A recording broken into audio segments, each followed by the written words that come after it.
This video will help you understand how to maximize the contributions to your 457B plan. If you don't know who I am, my name is Chris Dime. I'm a financial planner out of Edmonds, Washington, and I specialize in working with folks 2 and 3 retirement. One type of retirement plan that's super common for government organizations and other tax-exempt organizations is a 457B deferred compensation plan. These plans are very unique because not only are your contributions to these plans not aggregated with other contributions you might be doing to a 403B plan, for example, they're going to be considered independent. In addition, depending on the type of 457B plan you have, that might dictate if you can make an age 50 catch-up contribution. And there's a super unique feature called a pre-retirement catch-up contribution that I've only seen with 457B plans. So in today's video, we'll walk through how to understand those 3 opportunities and break them down in detail so you can feel more informed on how to maximize the opportunity afforded to you. So let's jump in. So in my last video, we touched on contribution maximums in total to retirement plans. Namely, there's no double dipping if you have access to a 401k plan and a 403b plan, or you had access to one 401k plan for the first half of the year, and then another 401k plan for the next half of the year. Let's say you changed employers in the summertime. You're not permitted to double dip on contributions of 23 grand to the first one, then 23 grand to the next one. In total, you're maxed out at contributing $23,000 for the tax year of 2024, or if you're age 50 and up, maxing contributions at $30,500. However, access to a 457B plan changes the rules because those contributions are not aggregated with what you might otherwise be doing in 403B, 401k, simple 401k plans. They're completely independent. The 457B plan has 3 main features that I think are important to highlight. Number 1, they have separate contribution limits. Meaning, if you max out your 403B plan at $23,000 for 2024, you're also permitted, if you make enough income, to maximize a contribution to a 457B plan as well with an additional $23,000. So that's what, $46,000 in total that you could do as entirely tax deductible or entirely Roth deferral and never pay taxes again on that money.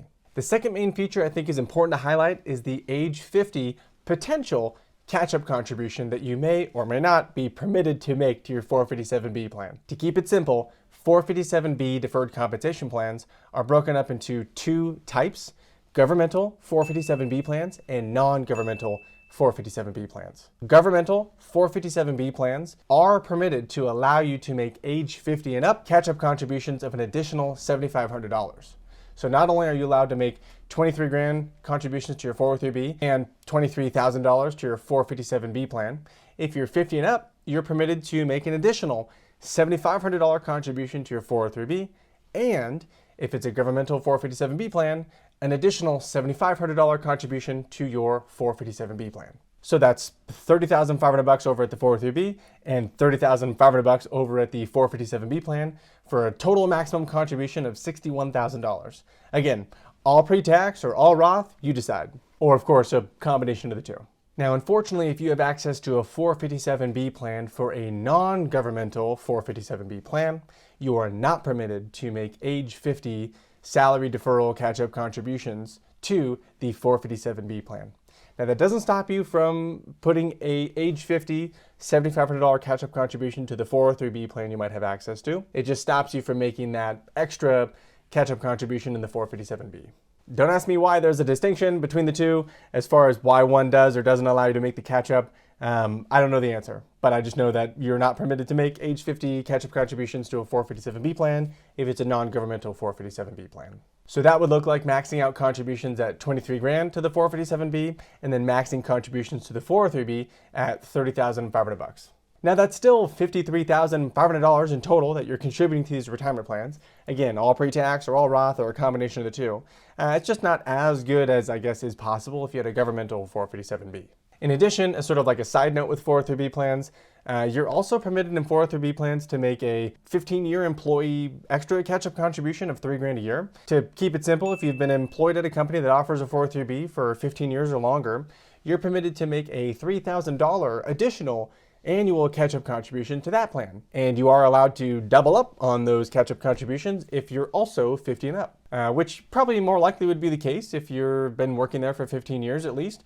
You're probably more likely to be 50 than not. So you could make your $23,000 contribution, $7,500 catch-up contribution, $3,000 extra catch-up contribution, and fund your 457B at either that 23 grand or plus that age 50 catch-up contribution if it's a governmental 457B. So lots of opportunities to max out contributions, catch-ups, whatever. The third main feature, which is going to be a little bit challenging to understand, so we'll go slow, is what I'll call the pre-retirement catch-up contribution, also known as the 3 years before retirement catch-up contribution. Now, both government 457B and non-governmental 457B plans permit this, so it doesn't matter which agency you're with. The 457B plan will specify what they refer to as a normal retirement age, aka the age they expect everybody to retire. Last time I checked the IRS website, that age has to be between 65 and 70 and a half.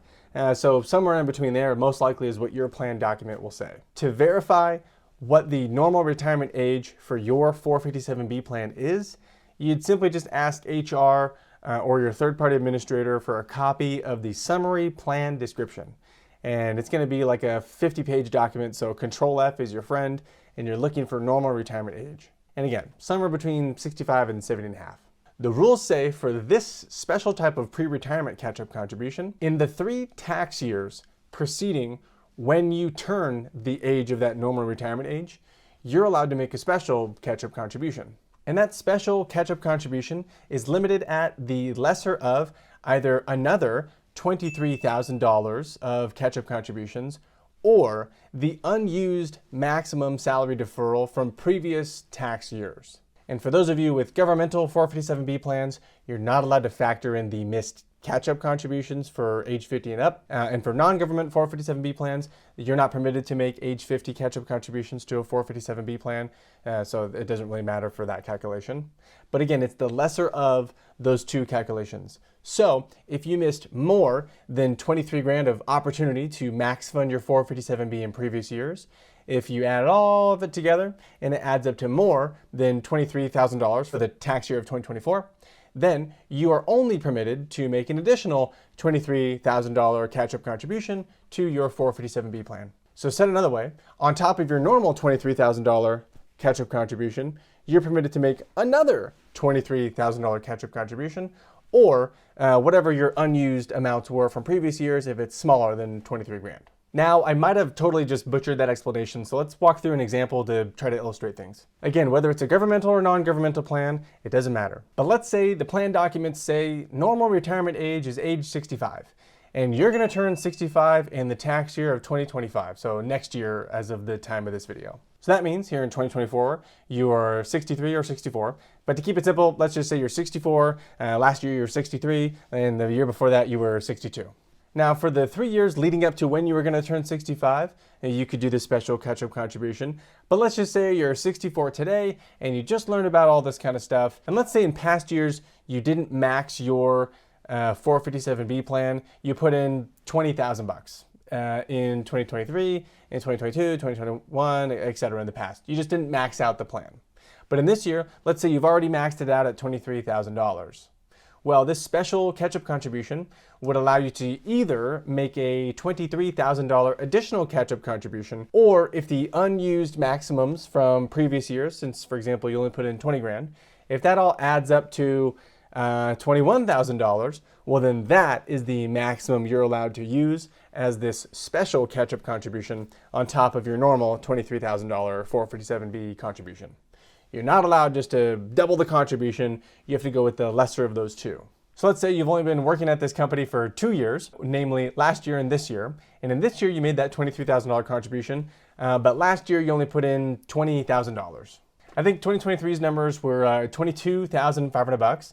And if you only put in 20 grand, that means you left $2,500 on the table of potential maximum contribution.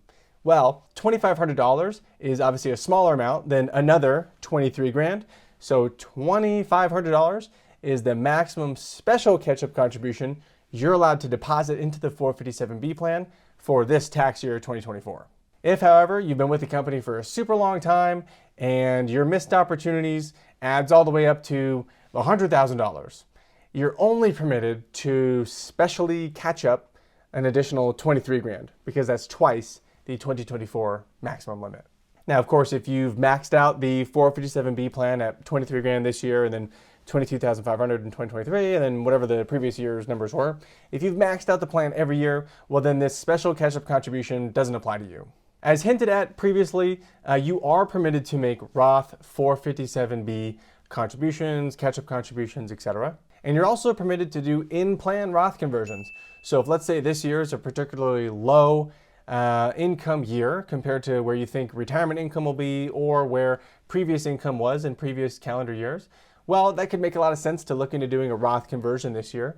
And barring what the plan documents might limit, legally you are permitted, if the plan documents allow, to do in-plan Roth conversions. I guess that also reminds me that while all this is cool and opportunities that the IRS does permit, unfortunately your plan documents might limit what you are allowed to contribute. It's possible that they could say, even though you're permitted to make 23 grand a year in contributions, we're going to limit contributions at 20 grand a year.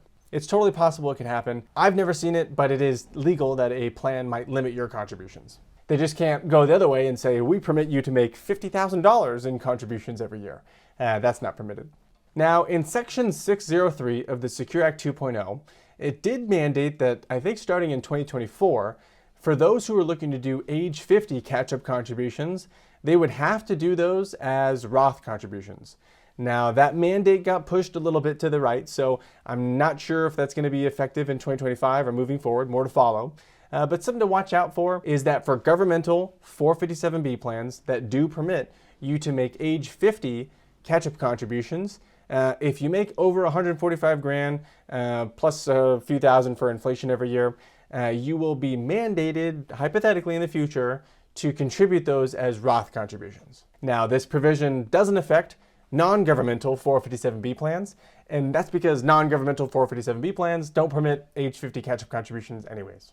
Now, in regards to that special catch-up contribution that we just talked about, I don't think the Secure Act 2.0 applies to those catch-up contributions, but I suppose more to follow on IRS regulations that get pushed out in either end of 2024 or 2025.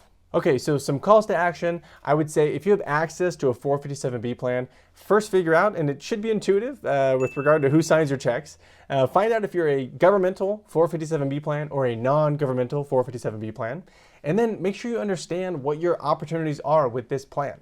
Now, the plan documents might limit how much you can contribute, but if they don't limit it, I think it's important to know what you are maximally allowed to contribute. Whether or not you take advantage of that, it's important to be in the know, because if you have a windfall in cash flow and maybe cash flow significantly increases, it could make a lot of sense from a tax perspective to look to really juice up these plans. In addition, if you have access to a 457B, it probably makes some sense to get access to the summary plan description, because that will break down when the normal retirement age is, so you can be aware of how to access that special catch-up contribution we talked about. If you have further questions, drop them in the comments below or get in touch on the website. We'll help you get squared away. Have an awesome rest of the week. We'll talk to you later. Bye.